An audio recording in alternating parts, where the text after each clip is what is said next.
কষ্টের একটা গল্প। একটা ছেলে আর একটা মেয়ে 2 বছর রিলেশন করার পর হঠাৎ একদিন মেয়েটা ছেলেটাকে বলল, আচ্ছা একটা কথা বলি।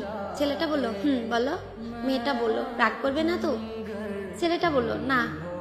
মেয়েটা বলল, আমাকে ছেড়ে যাবে না তো? ছেলেটা বলল, কখনো যাব না। মেয়েটা বলল, ভুল বুঝবে না তো?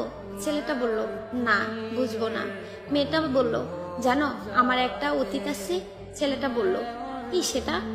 মেয়েটা বলল, আমাকে রেপ করা হয়েছে। ছেলেটা বলল, কি? মেয়েটা কেঁদে কেঁদে বলল, এবার তুমি আমায় খারাপ ভেবে হয়তো আমাকে ছেড়ে চলে যাবে। ছেলেটা মেয়েটাকে অনেক জোরে একটা থাপ্পড় দিল। মেয়েটা বলল, চলে যেতে পারো, আটকাবো না।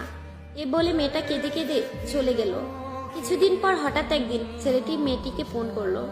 মেয়েটি বলল, হ্যালো। ছেলেটা বলল, একটু দেখা করবে? মেয়েটা বলল, কোথায়?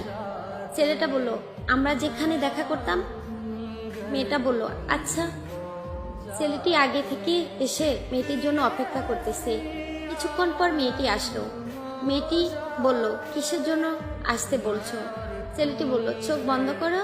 মেয়েটি বলল, কেন? ছেলেটা বলল, এত প্রশ্ন করো কেন? মেয়েটা বলল, আচ্ছা চোখ বন্ধ করলাম। ছেলেটা বলল, এবার চোখ খুলে তাকাও। মেয়ে চোখ খুলে দেখে যে ছেলের বাবা মা আসছে। মেয়ে অবাক। ছেলেটা তখন হাঁটু গেড়ে বসে মেয়েটাকে বলল, তুমি কি আমাকে বিয়ে করবে? মেয়েটা বলল, তখন ছেলেটি বলল, আমি তোমাকে ভালোবাসি, তোমার অতীতকে না। তারপর ছেলে ও মেয়ে বাবা মায়ের ইচ্ছাতে তাদের বিয়ে হয়। হ্যাঁ, এটাই সত্যিকারের ভালোবাসা। অতীত জেনেও ভালোবাসার মানুষটি ছেড়ে যায় না। আসলে এই গল্পটা শুনে বুঝতে পারলেন, সব ছেলে এক হয় না এবং তার পরিবারও না। ভালোবাসতে জানলে ভালোবাসা সুন্দরবন। ভালোবাসো মন থেকে।